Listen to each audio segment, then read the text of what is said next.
저는 우리가 요즘 아이들이 우울한 시대, 고등학생은 우울증 70%가 우울하다고 표현하는 시대, 그런 시대를 우리는 살고 있죠.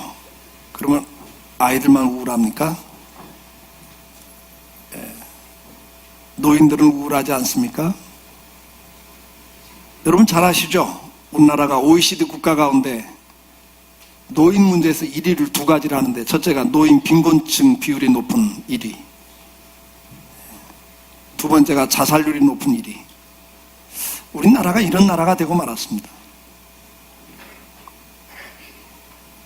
왜 그럴까요? 왜 이렇게 노인 빈곤층이 높아지고 자살률이 높아질까요? 성경은 이건 이제 부모에 대한, 노인에 대한 문제는 가정의 문제요, 사회 문제거든요. 국가적으로, 사회적으로도 이 노인 문제에 대해서 우리가 뭔가 문제가 있는 거고, 그리고 가정에서도 부모에 대한 문제가 있는 거죠. 그 이유가 뭐냐? 우리가 너무 잘 알고 있습니다. 여러 가지 이유를 댑니다. 그러나 성경을 보면, 성경에서는 이 부모 문제, 노인 문제가 문제가 되는 이유가 뭐냐를 이야기할 때 로마서 1장 30절에 보면, 같이 읽어볼까요? 비방하는 자요, 하나님께서 미워하시는 자요, 능욕하는 자요, 교만한 자요, 자랑하는 자요, 악을 도모하는 자요, 부모를 거역하는 자요. 이게 무슨 이야기죠? 이 죄가 들어와서 죄가 지배하는 사람의 모습을 이렇게 설명해요. 하나님을 떠난 인생이 어떻게 되는가를 이야기할 때 그 증상 가운데 하나가 비방하는 자가 돼요. 남을 인정해주고 칭찬하기보다는 남의 잘못을 지적하고 판단하고 비방하는 자가 됩니다. 능욕합니다. 남을 존중하는 것보다 무시하고 멸시하고 조롱하는 사람이 되고 말아요. 왜요? 교만하거든요. 그리고 뭐예요? 자기 자랑이에요. 자기 잘났다고요. 그리고 뭐 일을 할 때 보면 좋게 해석을 안 해요. 꼭 삐딱하게 해석을 해요. 누굴 볼 때도 좋은 점을 안 봐요. 나쁜 점을 자꾸 봐요. 악의를 도모하는 자예요. 남 잘 되면 배 아파요. 이게 타락한 죄가 지배하는 사람 모습이죠. 또 하나가 뭐예요? 부모를 거역해요. 자, 여러분, 이 증상들 가운데 여러분들 몇 개나 해당되십니까? 그게 지금 우리가 우리 믿는 사람에게는 이게 은혜가 떨어지면 이렇게 되거든요. 내가 성령 안에 있지 않으면 이렇게 되거든요. 여러분들 한번 생각해 보세요. 나는 여기서 몇 가지나 체크가 됩니까? 디모데후서 3장 1절로 2절에 보면, 왜 우리가 이런 고통이 오냐, 우울해지냐, 말세가 되면 고통하는 때가 이른다 그랬어요. 근데 그 이유가 뭐예요? 2절에 보니까 사람들이 자기를 사랑해요. 이기주의가 됩니다. 돈을 사랑해요. 환경과 조건을 좋아해요. 여기 똑같이 또 나오죠. 자기 자랑해요. 교만해져요. 그리고 비방해요. 앞에 로마서 똑같은 말씀이 반복되고 있습니다. 부모를 거역해요. 감사가 없어져요. 거룩하지 않아요. 성도들도 경건의 모양은 있지만 능력을 부인해요.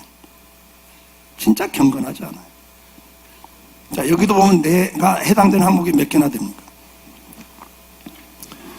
자, 근본 원인이 어디 있어요? 왜 우리가 이렇게 우울하고 고통이 오는 시대를 사느냐? 우리가 타락한 결과고 은혜가 떨어진 결과란 말이에요. 그러면 하나님께서는 우리에게 뭘 원하십니까? 오늘 본문은 10계명을 이야기하면서 10가지 계명을 이야기하면서 하나님과의 관계, 인간관계가 사랑할 때 네가 행복하다 그런다. 그러니까 10계명을 주신 목적은 뭐예요? 첫째가 하나님 사랑하고 잘 섬겨라. 두 번째가 옆에 있는 사람을 사랑하고 잘 섬겨라는데, 그 목적이 뭐냐니까 그래야 네가 행복하다는 거예요. 그래야 네가 복된 인생을 산다는 거예요. 근데 이걸 버리니까, 다음 주에 좀 더 구체적인 설명해 드릴게요. 사랑의 대상이 바뀌어버리니까 우리가 다 불행해지는 거예요. 고통이 오는 거예요. 그러면 우리가 인간관계에 있어서 제일 중요한 게 부모입니다. 이게 내가 인생을 시작하는 첫 번째 만나는 만남이잖아요. 그 부모를 통해서 내가 태어났거든요. 주일학교 설교할 때 말씀드렸죠. 오늘 본문에 부모를 공경하라 그래요. 신명기 5장 16절에 너는 너의 하나님 여호와의 명한 대로 내 부모를 공경하라. 이게 하나님 명령인데요. 왜 공경하라고 그래요? 이 공경이란 단어는 무겁다는 단어예요. 무겁다. 그러니까 부모를 무겁게 대우하라는 거예요. 비중 있게 다루라는 거예요. 가볍게 여기지 말라는 거죠. 그럼 부모를 왜 공경하라고 그래요? 부모는 하나님의 대리인이거든요. 그래서 레위기 19장 3절에 보면 이렇게 말씀을 해요. 같이 읽습니다. 너희 각 사람은 부모를 경외하고 나의 안식일을 지키라. 나는 너희 하나님 여호와니라. 안식일을 지키는 건 하나님을 섬기는 거예요, 여러분. 근데 부모를 경외하라 그래요. 하나님께 쓰는 단어입니다. 경외하라는 단어. 그러니까 하나님을 섬기듯 부모를 섬기라는 거예요. 부모를 대할 때 경외심을 갖고 대하라는 거예요.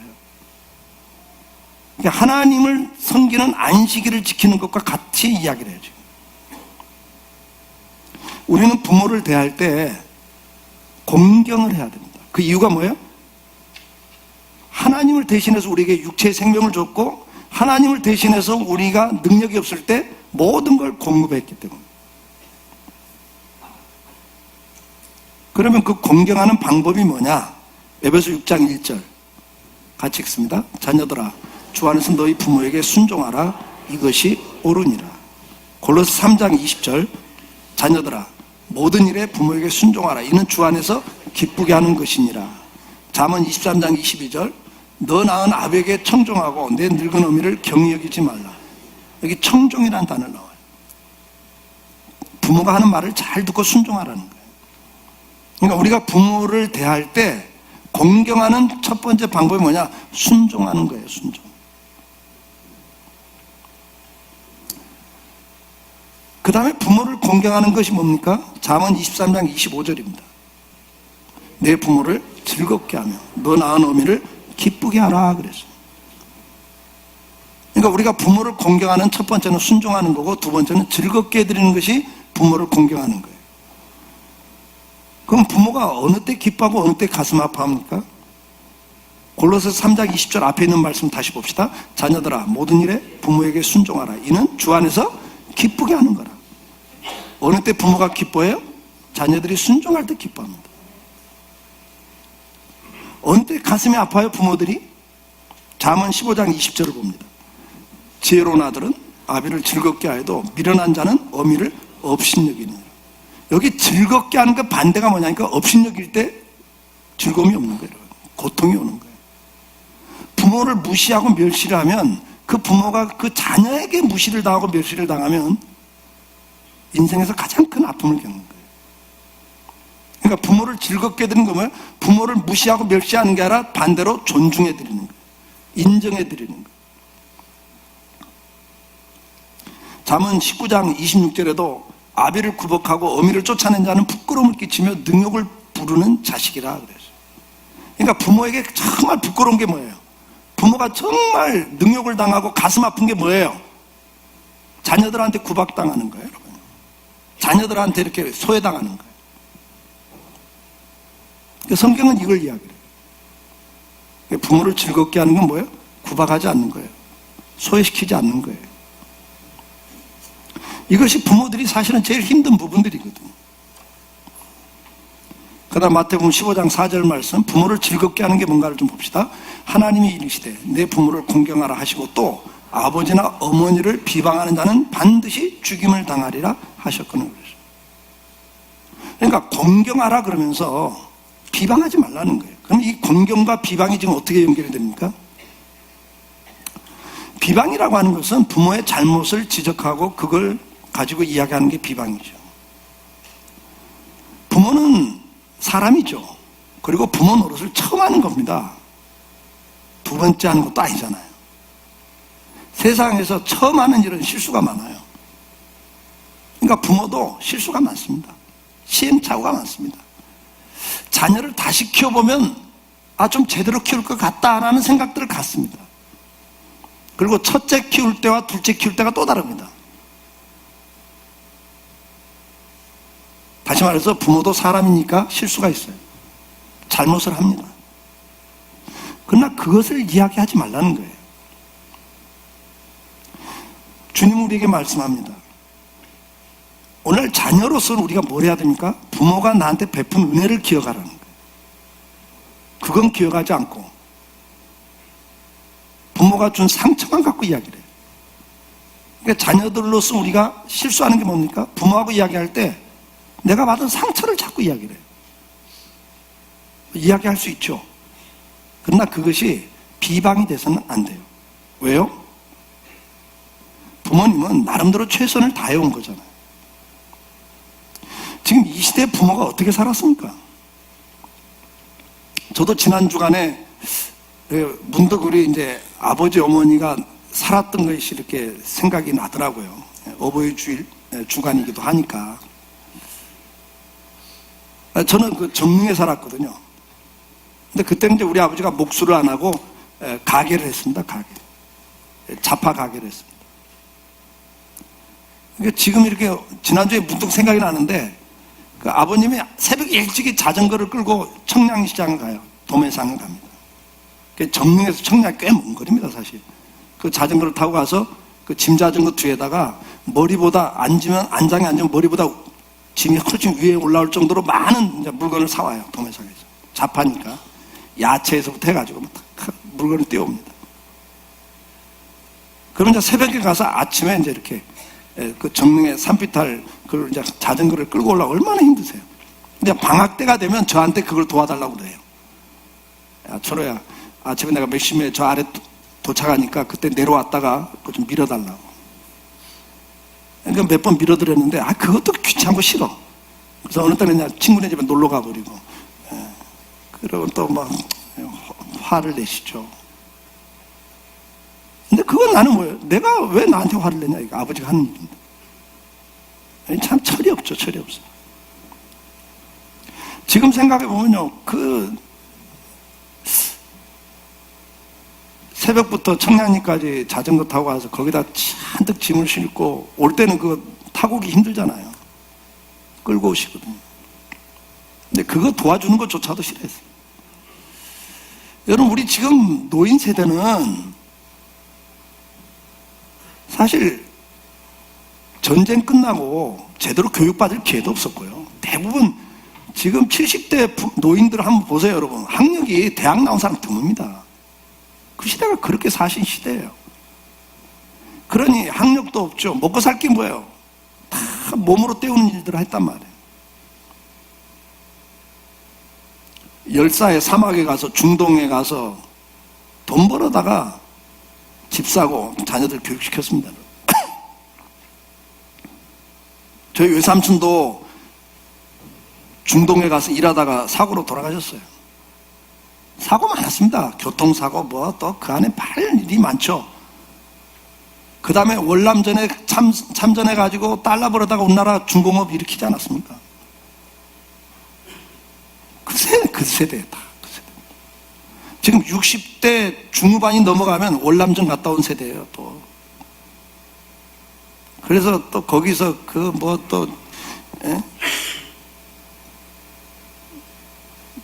단어가 잘 생각이 안 나. 나무 이파리 떨어지는 거 뭐예요? 예? 예. 그거 농약 맞고 병 걸리고 그것도 모르고 그 월남 갔다 온 제 선배가 그러더라고요.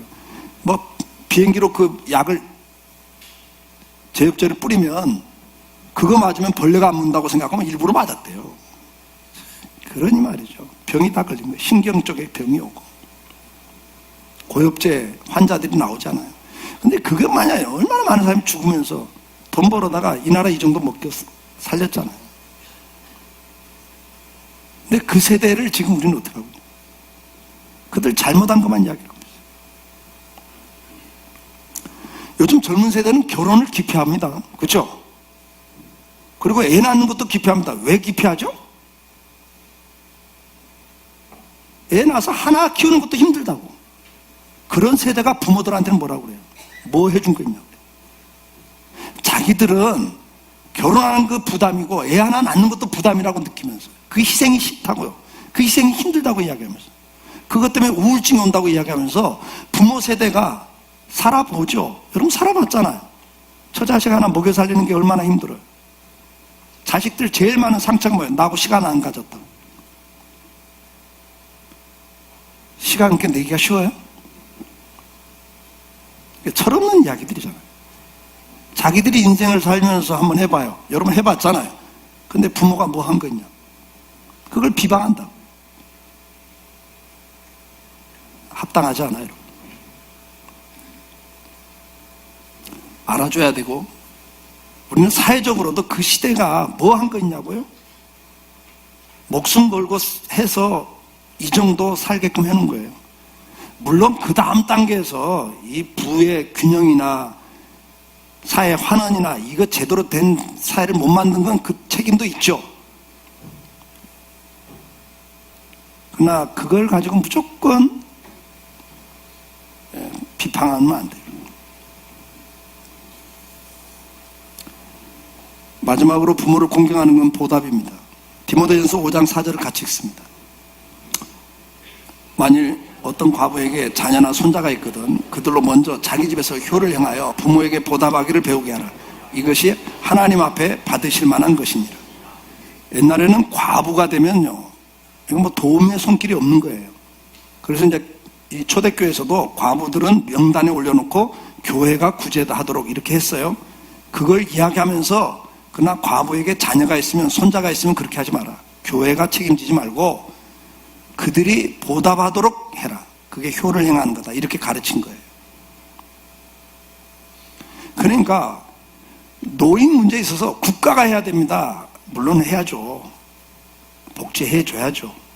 사회에서 세금 좀 많이 번 사람 세금 받아가지고 걷어가지고 복지해야죠.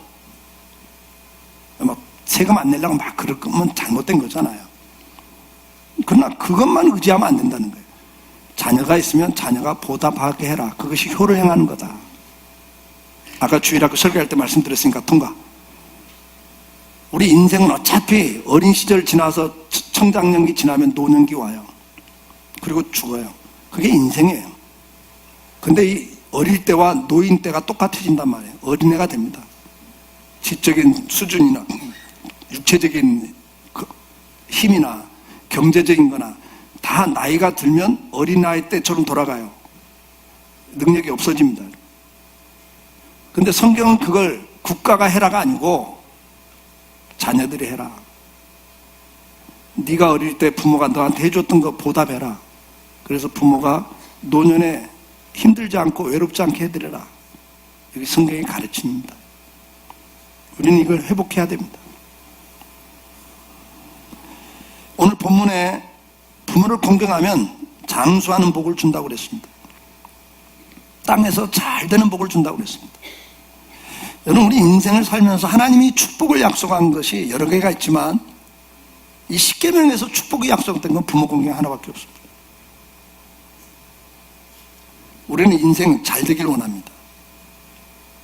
장수하기를 원합니다. 여러분, 인생이 자녀나 부모가 단명했을 때 오는 그 고통, 그 인생의 힘듦, 불행, 우리가 잘 알잖아요. 장수가 복입니다. 단명하는 건 복은 아니잖아요. 갑자기 남편이 부모가 단명해 보세요, 여러분. 자녀들 인생이 어떻게 돼요? 자녀들이 단명해 보세요. 그 부모 인생이 어떻게 돼요? 그건 참 우리 아픔이잖아요. 그러니까 복 가운데 하나가 뭐예요? 장수의 복이에요. 근데 그 장수인데 험난한 인생을 사는 게 아니라 잘된 인생 살아야죠. 근데 이 약속이 부모 공경하는 자에게 이 축복을 약속하고 있다는 거 꼭 기억하십시오. 반대로 부모를 공경하지 않으면 어떻게 됩니까? 신명기 27장 16절 말씀 같이 읽겠습니다. 그 부모를 경홀히 여기는 자는 저주를 받을 것이라 할 것이요 모든 백성은 아멘 할지니라. 이건 하나님 말씀입니다. 하나님이 말씀한 거예요. 부모를 경홀히 여기는 자 저주 받을 거다. 이건 하나님의 말씀입니다. 잠언 30장 17절 같이 읽습니다. 아비를 조롱하며 어미의 순종하기를 싫어하는 자의 눈은 골짜기 까마귀에게 쪼이고 독수리 새끼에게 먹히리라. 자기 시체도 수습이 못하는 인생을 산다는 이야기. 잠언 20장 20절 같이 자기 아비나 어미를 저주하는 자는 그 등불이 흑암 중에 꺼짐을 당하리라. 흑암 중에 등불을 켜고 가는데 그게 불이 꺼져버리면 어떻게 돼요? 절벽에 떨어지고 함정에 빠지고 인생이 정말 불행해진다는 이야기예요. 오늘 우리는 부모 공경에 대해서 다시 한번 1년에 한 번 하는 설교니까 뭐 다 아는 내용이지만 또 확인하셔야 돼요. 왜 이 시대가 이렇게 불행해집니까? 부모자 간의 관계, 가정이 와야 되는 이유가 뭡니까? 말씀에서 떠나 있기 때문입니다. 은혜가 떨어지기 때문입니다. 자, 그리고 이제 우리가 여기 계신 분들은 이제 또 부모가 계신 분도 계시지만 이미 이제 부모 역할 해야 될 포지션도 있잖아요. 내가 자녀이기도 하지만 부모이기도 하잖아요. 자, 부모가 자녀를 위해서 할 수 있는 게 뭘까? 어버이 주일로서 우리가 어버이로서 제대로 하는 게 뭘까 할 때 신명기 6장에 부모가 할 일이, 할아버지 할머니가 할 일 제일 첫째가 뭡니까? 신명기 6장에 1절부터 쭉 뭘 이야기해요? 아이들이 일어날 때부터 앉았을 때, 길을 갈 때, 다시 자리에 누울 때까지 뭐예요? 말씀을 강론하라 그랬어요. 그러니까 부모 노릇 가운데 제일 중요한 게 뭔지 아세요? 사실은 결혼하기 전까지 신앙 개성해 주는 거예요. 지난주에 말씀한 것처럼 말씀을 양육하는 겁니다. 신앙 개성만큼 중요한 역할이 없어요. 여러분이 아무리 좋은 조건과 환경을 자녀들에게 유산을 남겨줘도 신앙 개성해 놓지 않으면 그 인생 헛사는 거예요. 불행한 인생 사는 거예요. 그래서 부모 노릇 가운데 첫째가 뭐다? 신앙 개성하는 겁니다, 여러분. 근데 우리는 그건 관심이 없고 어떻게 하면 유산 좀 잘 주고 좋은 조건 만들어줄까? 스펙 좀 만들어줄까? 근데 물론 그것도 중요해요. 그러나 더 중요한 게 뭐예요? 말씀으로 양육해 주는 거예요. 신앙 개성해 주는 겁니다. 이게 부모 노릇 첫째예요. 둘째는 뭘까요? 이제 자녀들이 좀 컸으면 그 다음에 부모 역할이 뭘까? 창세기 2장 24절에 주례할 때마다 제가 하는 이야기입니다만 같이 읽어요. 이러므로 남자가 부모를 떠나 그 아내와 합하여 둘이 한 몸을 이룰지라. 에베소 5장 31절.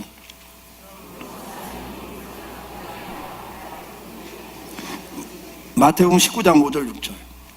말씀하시기를 그러므로 사람이 그 부모를 떠나서 아내와 합하여 그 둘이 한 몸이 될지라 하신 것을 읽지 못하였느냐. 그런즉 이제 둘이 아니요 한 몸이니 그러므로 하나님이 짝지어 주신 것을 사람이 나누지 못할지니라 그러죠. 결혼이란 건 뭐예요? 남편과 아내가 한 몸을 이루는 거예요. 근데 부모가 거기에 끼어들면 안 된다고 말이에요. 그러면 한 몸이 쪼개져 분열이 돼. 거기에 불행과 고통이 오는 거예요. 오늘 한국의 수많은 가정들의 문제가 뭐냐? 시부모 문제, 고부간의 갈등. 요즘에는 아니에요. 또 여자들 발음까지 세져가지고 서구 사회처럼 장모 영향력이 더 세졌어요. 거기 개입되면 안 됩니다, 여러분. 결혼하는 순간 부모를 떠나는 거예요. 개입하려고 하지 마세요. 그러면 이제 그때부터 부모 역할이 뭘까? 저는 우리 부모한테 배운 게 하나 있어요. 그게 뭐냐? 저는 그래서 그걸 하려고 애를 씁니다. 나의 노년과 우리 자녀 세대를 위해서 심는 인생을 살자. 심는 부모가 되자. 씨를 뿌리는 부모가 되자. 저희 부모님이 하나님 앞에 많이 심었던 걸 제가 거두는 걸 봤거든요. 우리 부모 노년에 받는 복을 받고 저도 열심히 심으려고 애를 씁니다. 부흥 강사 사례비 받으면 전액 어려운 목회자 자녀들 장학금으로 썼죠. 그거 갖고는 부족하다고 저는 느꼈기 때문에 11조 드리고 10의 1을 또 우리 아이들 자녀 이름으로 성경금을 드렸어요, 지금까지. 그리고 저희 부부가 또 한 가지 하는 게 있습니다. 저희가 세금 문제 때문에 재정이 어려울 때 우리 당회원들하고 재정부가 신용대출로 융자를 받아서 세금을 냈죠. 뭐 2천만 원, 3천만 원. 근데 저는 이제 제 이름으로 융자가 된 게 많아가지고 우리 아내 이름으로 했습니다. 근데 저희가 이제 그걸 하면서 그런 이야기를 했어요. 우리 이름으로 된 거 우리가 하나님 앞에 드리자. 그래서 매달 50만 원씩 떼서 지금 그거 갖고 있습니다. 저는 왜 그렇게 하냐면 그게 심는 거라고 봐요. 적게 심은 자 적게 거두고 많이 심은 자 많이 거둔다. 잠언에 뭐라고 했어요? 사람은 자기 행위의 열매를 먹느니라 그랬습니다. 여러분 말하고 행동한 게 그대로 여러분에게 열매로 와요. 말도 함부로 하지 마세요, 여러분. 제가 알잖아요. 남 자꾸 판단하지 말고 비판하지 마라. 언젠가 여러분이 당해요. 우리 어른들이 임상 결과, 오랜 살아본 결과가 뭐예요? 남의 눈에 눈물을 흘리면 네 눈에 피눈물을 흘린다 그러잖아요. 그게 여러분 하나님 말씀 그대로예요. 저는 그래서 말하는 거, 행동하는 거 참 조심스럽게 한다고 조심해요. 심는 것도요. 저희 아버님이 장로 평생 하시면서 안효를 안 해봤다 그랬잖아요. 왜? 내가 우리 목사한테 안효하면 내 아들 인생에 안효가 나올까 싶었어요. 저는 그 부모가 너무 고마워요. 초등학교 졸업한 목수지만 정말 지혜롭게 사셨어요. 하나님 앞에 다 바쳤죠. 그 결과가 뭐예요? 당신 노년의 복을 받으시고 저희 인생에 하나님께서 참 풍요롭게 주신 걸 저는 체험을 해요. 저도 열심히 심죠. 저희 다솜이가 또 열심히 심고 있습니다. 왜? 배운 거잖아요. 그리고 부모가 마지막 할 일이 뭡니까? 저는 기도라고 말합니다. 여러분, 우리가 어버이 주일을 맞이해서 부모 노릇이 뭐예요? 자식 위해서, 다 큰 자녀들 위해서 할 일은 기도입니다, 여러분. 자, 그러죠. 어머니 기도 무섭다고. 그런 고백 여러 번 했죠. 왜? 제가 초등학교 때부터 우리 어머니가 저를 위해서 한 기도들, 중고등학교 때 했던 기도들, 제가 기억하는 건요, 20년, 30년, 40년 지나면서 다 이루어졌거든요. 그래서 제가 무섭다 소리를 하는 거예요. 저는 그렇게 말하잖아요. 부모의 기도가 뭐냐? 방파제다. 여러분, 인생은 어차피 밀려오는 파도처럼 인생의 문제를 겪습니다. 경제적인 문제, 질병의 문제, 갈등의 문제, 여러 인생의 문제도 겪어요. 하나 넘고 나면 또 안 옵니까? 어느 때는 엎친 데 겹친 적으로 와요. 파도에 한번 지금 부딪혀갖고 막 허브적거리고 막 있는데, 그 다음 밀려오는 파도가, 저 사람 죽네. 잠깐 멈추자. 그래요, 파도가? 그냥 치거든요. 인생을 살다 보면 진짜 힘들 때 또 다른 문제가 와서 엎친 데 겹친 등으로 밀려온다고요, 파도처럼. 근데 그걸 막아주는 게 뭐냐? 방파제거든요. 근데 저는 부모의 기도가 방파제라고 느꼈어요. 저희 아버지 어머니가 평생 철야를 하셨고, 연세 드셔서 이제는 교회가 철야 못할 때부터는 아침이 나면 무조건 예배 드리고 기도하셨거든요. 그 기도할 때마다 저희를 놓고 기도하셨거든요. 저녁 때 되면 꼭 기도를 또 하셨어요. 아침 저녁으로 계속 기도하시는 분들이에요. 제가 우리 어머니 돌아가시면서 그런 이야기 했어요. 우리 아내에게. 한쪽 방파제가 이제 무너진 거다. 나나 우리 자녀들을 위해서 우리 어머니 아버지가 날마다 기도할 때마다 자녀들 손주들 이름 대가면서 기도하시거든요. 근데 그 방파제 한쪽이 무너졌다. 이제 당시에나 나나 더 열심히 기도 안 하면 우리나 우리 자녀들이 인생의 문제를 겪는다. 우리 이제 더 정신 차리고 기도합시다. 그렇게 말한 적이 있어요. 충신교회 박종순 목사님, 우리 한국의 대표적인 목사님 가운데 한 분인데, 내가 지난주에 어떤 분한테 그 목사님에 대한 이야기를 들었어요. 그렇게 목회를 잘 하시는 분인데 은퇴하기 얼마 전에 그런 이야기 했대요. 은퇴하셨습니다. 근데 이런 이야기 했대. 우리 어머니 돌아가시면 난 목회 못합니다. 그랬대요. 우리 어머니 돌아가시면 나는 목회 못합니다. 그랬대요. 그렇게 목회 잘하는 분이. 왜요? 그랬더니 우리 어머니가 90대가 넘었지만 지금도 하루 5시간을 나를 위해서 기도합니다. 나를 위해서 하루 5시간 기도하는 사람이 지구상에 누가 있겠습니까? 우리 어머니 한 분인데 그분 돌아가시면, 그 기도 끊기면 난 목회 못합니다. 저는 그게 와닿아요. 사랑하는 성도 여러분, 우리가 부모 역할로 뭘 하겠어요, 여러분? 뭐 줄 게 있어요? 기도할 것밖에 없잖아요. 근데 기도 안 하고 계시면 어떡해요, 부모가. 자녀들 인생에 우환이 오는 걸 보면서 어떻게 가만히 계세요? 내가 말 한마디 한 거, 생각한 거, 행동한 것 때문에 내 자녀들에게, 이스라엘 백성들이 불순종할 때 자녀들이 40년을 같이 광야 생활하잖아요, 여러분. 저는 그런 인생 살고 싶지 않은 거예요. 제가 집회할 때마다 그래요. 부모 노릇 잘하자고. 여러분 말 함부로 하고 함부로 행동하고, 여러분 제대로 안 심어놓으면 여러분 인생에서 거둘 게 없고 여러분 자녀들 인생 거둘 게 없잖아요. 저는 예민합니다, 그 면에. 우리 다시 한번 제대로 심는 씨앗을 뿌릴 수 있는 부모가 되길 축복합니다. 잘 심으십시오. 좋은 씨 심으면 좋은 열매 거두는 거고, 나쁜 씨앗 뿌려놓으면 나쁜 거 거두셔야 돼. 그 다음에 어차피 오는 인생의 문제, 하나님께서 어떻게 해요? 기도하는 자 기도 들으시잖아요. 그리고 부모 기도처럼 간절한 기도 어디 있어요, 세상에? 누가? 목사도 여러분 자녀들 위해서 그렇게 기도 못해요. 제가 하루도 안 빼놓고 여러분 자녀들 놓고 기도하잖아요. 심야 기도할 때마다 자녀를 놓고 기도하잖아요. 그러나 부모같이 기도하겠어요? 그런 마음이 가겠냐고. 안 가요. 어쩔 수가 없습니다, 여러분. 누가 기도해야 되겠어요? 부모죠. 여러분, 오늘 어버이 주를 맞이하면서 어버이로서 세 가지는 좀 회복합시다. 신앙 양육하는 거, 계승하는 거. 근데 이미 타이밍 놓치셨으면 그 다음에 할 게 뭐예요, 여러분? 좋은 씨앗 뿌려주셔야죠. 심는 대로 거두는 인생인데. 그리고 뭐가 있어요? 기도하는 일이 있잖아요. 하루 1시간도 자녀를 위해서 기도를 하고 눈물 안 흘리면 어떡하시겠어요? 주님이 예루살렘의 멸망을 보면서 뭐라고 그랬어요? 나를 위해 울지 말고 너희 자녀들을 위해서 울어라 그랬죠. 여러분, 자녀들을 위해서 울어야 될 때 아닙니까? 우리 자녀 세대가 이렇게 힘든 세상을 살아가는데 지금 30대 중후반은 그래도 일거리가 있었어요. 열심히 하면 일거리 있었고 일자리 있었잖아요. 근데 요즘 20대는 그 일자리 자체가 없어요. 지금 30대 초반까지는 30대 후반 40대를 보고 부러워하잖아요, 여러분. 그런 자녀들을 보시면서, 그런 손주들을 보시면서 어떻게 기도 안 할 수가 있냐고.